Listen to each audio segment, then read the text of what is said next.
Sir हमारे पास time जी की किल्लत है, लेकिन हम सवालत काफ़ी लाए हैं। हम कोशिश करेंगे कि तमाम जी सवालत आपसे उस पे आपका मौक़िफ़ लें, और जो नहीं भी हो सका इंशाल्लाह कोई अगली नशिस्त पे भी आपसे सवाल जवाब करेंगे। सर, मुल्ज़िमान के इंटरव्यूज़ बंद कर दिए गए, और मुझे कहीं न कहीं लगता था कि मुल्ज़िम के इंटरव्यू से कोई भी ऐसा शख्स जो उन हालात में होता था और वो किसी को उस इबरतनाक अंजाम तक पहुँचे देख लेता था, तो कहीं न कहीं वो बाज़ आ जाता था।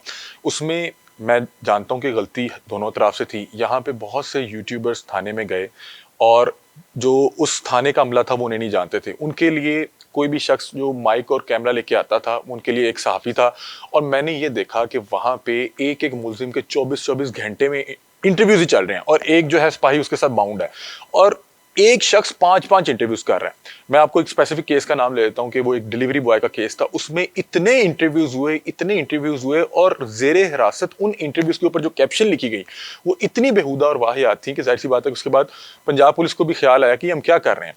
मुझे बताएं कि मुल्ज़िमान के इंटरव्यूज़ क्यों बंद हुए, और उसके पीछे, इन इंटरव्यूज़ के बंद होने के पीछे, मतलब कि इससे कोई फ़ायदा हुआ मुआशरे में या उसका कोई नुकसान हुआ, और इस बंद होने की वजह कौन थे, आपका डिपार्टमेंट या हमारा डिपार्टमेंट? इसमें दोनों दोनों तरफ से ये चीज़ थी ना। एक तो देखें, जो हमारी आला अदलिया है जो गाइडलाइंस देती है हमें इन तमाम चीज़ों के बारे में, जो बेसिकली प्रोटेक्टर है ये सारे फंडामेंटल राइट्स की, जिसने आइन को, कवानीन को ट्रांसलेट करके हमारे सामने ईजी करके रखना है, ठीक है, उसके पीछे उनकी लॉजिक बहुत ठीक है। मैं उससे 100% एग्री करता हूँ। जहाँ पे हम ये समझते हैं कि इससे फ़ायदा भी हो रहा था, इससे किसी को इबरत भी हो सकती है, इससे सर, हो किसी रहा को, था ना, क्योंकि ठीक आपका है, एक्सपीरियंस मेरे से हाँ, ज़्यादा है। लेकिन इसका नुकसान उससे ज़्यादा हो रहा था। देखें, वो मुल्जिम था, अभी आपके सामने कन्विक्टेड पूरे नहीं था। हालात नहीं आए, अभी उसको कन्विक्शन नहीं हुई, उस पर जुर्म साबित नहीं हुआ। तो वही बात जो आपने कहा कि उस माँ और बेटे वाले केस के अंदर उसको उस तरह से नहीं बताना चाहिए था, तो ये वाली चीज़ है जो कल को ना सिर्फ इन्वेस्टिगेशन को तबाह बर्बाद कर देती है।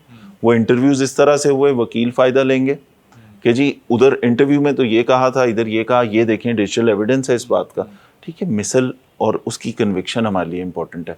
एक तो केस फाइल ख़राब हो रही, इन्वेस्टिगेशन की क्वालिटी इफेक्ट हो रही, प्रोसिक्यूशन के लिए संभालना मुश्किल हो रहा है। जज साहिबान बड़े समझदार लोग होते हैं, उन्होंने फैसला, ना उन्होंने क्राइम सीन देखा होता है, ना उन्होंने कोई एविडेंस उस तरह से कलेक्ट किया होता है, लेकिन वो केस फाइल देखते हैं और वो जितनी अपना एक्सपीरियंस और जितने एविडेंसेस, उस सारी की रोशनी में उसने किसी की ज़िंदगी और मौत का फैसला करना है।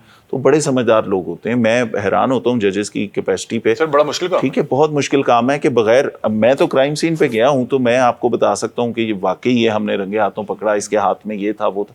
जज के सामने पेपर्स हैं, जज के सामने हमारी बनाई हुई केस फाइल है, तो वो जब फैसला कर रहा होता है तो उसने बहुत सोच समझ के किसी की ज़िंदगी का फैसला करना अच्छा है। सर, आपको नहीं लगता कि अगर इसको बैलेंस तरीके से किया जाता कि एक प्रॉपर एसओपी के साथ किसी भी, क्योंकि बहुत से ऐसे केसेस हो जाते हैं कि जिसमें पूरी कौम के इमोशंस जुड़ जाते हैं, और उस शख्स का अगर बयान आए तो कहीं ना कहीं बहुत से लोगों के लिए वो सीख होगी बहरहाल, कि अगर ये कुछ बेहतर अंदाज में करवाए जाते, या किसी खास, मतलब कि अभी जैसे 30 रुपए की खातिर 2 लोगों का मर्डर हो गया, तो मतलब कि बहुत से लोग इतने पैसों के लिए लड़ पड़ते हैं, और मैं समझता हूँ उस केस में सबसे बड़ा जिम्मेदार मुआशरा था जिन्होंने उन दोनों को लड़ने से रोका नहीं। नहीं तो 2 लोग लड़ रहे होते तो उनकी हत्तुल इम्कान कोशिश ये होती है कि जो देख रहे हैं वो कम से कम छुड़वा दें। तो बहरहाल ये आप ठीक कह रहे हैं कि अब आला अदलिया ने और कोर्ट ने फैसला कर दिया, अब हम इसमें क्या बात कर उसके सकते हैं? उसके पीछे विजडम बड़ी है। ठीक है। देखिए, उसमें बहुत सारे लोग, हो सकता है चंद ये फायदा, छोटा फायदा हो रहा हो, ठीक है। लेकिन बहुत बड़ा नुकसान भी हो रहा है ना। ठीक है। तो इसलिए वो जो कोर्ट्स की विजडम है, हम उसको बिल्कुल उसके ऊपर बात नहीं करेंगे। वो बहुत ठीक फैसला किया उन्होंने। हाँ, उसको फिल किसने करना है, उस गैप को फिल किसने करना है, उस इशू को आइडेंटिफाई किसने करना है और जिंदा किसने रखना है, वो आपके, अल्लाह ताला ने आपके ज़िम्मे ये चीज़ लगा दी कि अगर मुल्जिम का इंटरव्यू नहीं भी हो रहा तो you know all the facts, आप अवाम के सामने ये बात कह सकते हैं इन अ डिफरेंट वे। और जो आपकी कही हुई बात होती है लोग ज़्यादा समझते भी हैं, सुनते भी हैं। तो उसमें अगर मुल्जिम के मुंह से नहीं निकल रही and you know all the facts, तो मेरे ख्याल में मकसद वो वहाँ से पूरा हो जाता है। ठीक है। अच्छा सर, अब हम ना पंजाब पुलिस के डिपार्टमेंट की तरफ आएंगे। इस वक्त लाहौर पुलिस के कितने, मतलब कि एहलकारान, या लाहौर पुलिस कितने फैमिली है इसकी? लाहौर पुलिस इस वक्त ऑपरेशंस में तकरीबन 25,000 के करीब हमारी फोर्स है जो कि ऑपरेशनल ड्यूटी सारी कर रही है। इसी के अंदर, इसमें हमारे सारे क्लरिकल स्टाफ भी शामिल है, इसमें हमारे क्लास 4 भी शामिल है, इसमें हमारे ये जितने लोग जो सिक्योरिटी ड्यूटीज़ कर रहे हैं वो भी शामिल हैं, और जो थानों के अंदर हैं वो भी शामिल है। इसमें डॉल्फिन भी शामिल है, इसमें वो एलीट भी शामिल है जो मेरे डिस्पोजल पे है।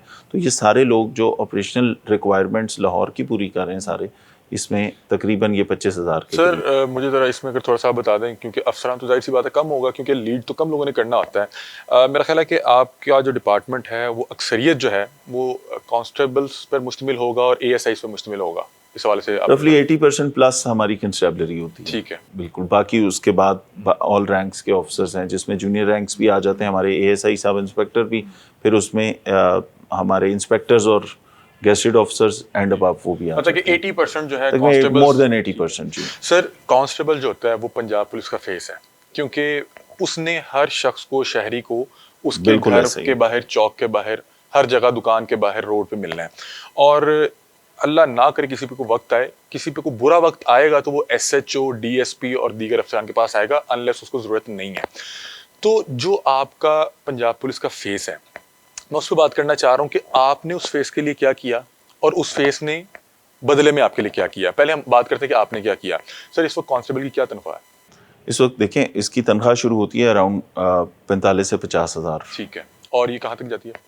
اور یہ پھر ود ایوری ایئر وہ انکریمنٹس لگتے ہیں۔ اب کسی کی کوئی ایک کانسٹیبل جو آج بھرتی ہوا ہے اس کی تنخواہ میں اور ایک کانسٹیبل جو 20 سال پہلے بھرتی ہوا تھا اس کی تنخواہ میں فرق ہوگا، اس کی لاکھ کے قریب ہو اچھا، جائے گی۔ لاکھ کے قریب ہے، مطلب کہ لاکھ میکسیمم ہے، تقریباً اس کے ٹھیک آس ہے، پاس اور ہے۔ جس کے پیچھے اس کی 15-20 سال کی سروس ہوگی۔ بالکل۔ ٹھیک ہے سر، مجھے بتائیں کہ ایک کانسٹیبل کی ڈیوٹی کیا ہے، فرائض کیا ہیں، وہ ایک دن میں کیا کیا کرتا ہے، اس کے ذمے کیا کیا چیزیں؟ ہم اس کو اس طرح ڈیوائڈ کر لیتے ہیں کہ ایک کانسٹیبل جو تھانے میں پوسٹڈ ہے وہ کیا کر رہا ہے، ٹھیک ہے، کیونکہ تھانہ پولیسنگ کا بیسک یونٹ ہے اور سب سے زیادہ واسطہ جو پڑ رہا ہے لوگوں کا وہ پڑ رہا ہے کہیں نہ کہیں سڑک پہ کانسٹیبل موجود ہے جو ناکے پہ ہے اس سے، کہیں آپ تھانے میں انٹر ہو رہے ہیں تو تھانے کے باہر جو سنتری کانسٹیبل موجود ہے اس سے، تو سب سے پہلا انٹریکشن ہے وہ ہمارا کانسٹیبل جو ہمارا فیس ہے، وہ انٹریکشن اگر پازیٹیو ہوگا تو آپ کہیں گے کہ جی ٹھیک ہے پنجاب پولیس اچھی ہے۔ وہ کانسٹیبل کے ساتھ انٹریکشن اگر پلیزنٹ نہ ہوا تو آپ نے پوری پنجاب پولیس کو فیل کر دینا۔ ٹھیک ہے، سر اس کے فرائض کیا ہے، مطلب کہ وہ ملزم کو عدالت پیش کرے گا، اب وہ تھانے میں ہے، پہ جائے گا، کیا کیا کرے گا؟ اب وہ تھانے میں ہے، ایک تھانے میں جتنے کانسٹیبل تعینات ہیں ان کی مختلف ڈیوٹیز لگتی ہیں۔ اس نے سیکیورٹی ڈیوٹی بھی کرنی ہے، اس نے ملزم کو یہاں سے پیش بھی کرنا ہے، تھانے سے حوالات سے لے کے جانا ہے، جو اس کو اس کا ایس ایچ او اسائن کر رہا ہے۔ اس نے ایس ایچ او نے کہا کہ روٹ لگ رہا ہے میرے ساتھ آ کے ادھر روٹ پہ ڈپلوائے ہو جاؤ، وہ بھی کرے گا۔ اس نے جو 12-14 روڈ پہ کھڑا ہے، بالکل ہر تھانے نے اپنے تھانے کی حدود میں بھی کام کرنے ہیں۔ پھر اگر کوئی بڑا ایونٹ چل رہا ہے تو ہر تھانے نے اپنی کچھ نفری کنٹریبیوٹ کرنی ہے۔ اس بندے نے کہنا کہ اس کانسٹیبل نے آ کے گلبرگ کے روٹ پہ بھی کھڑا ہونا ہے۔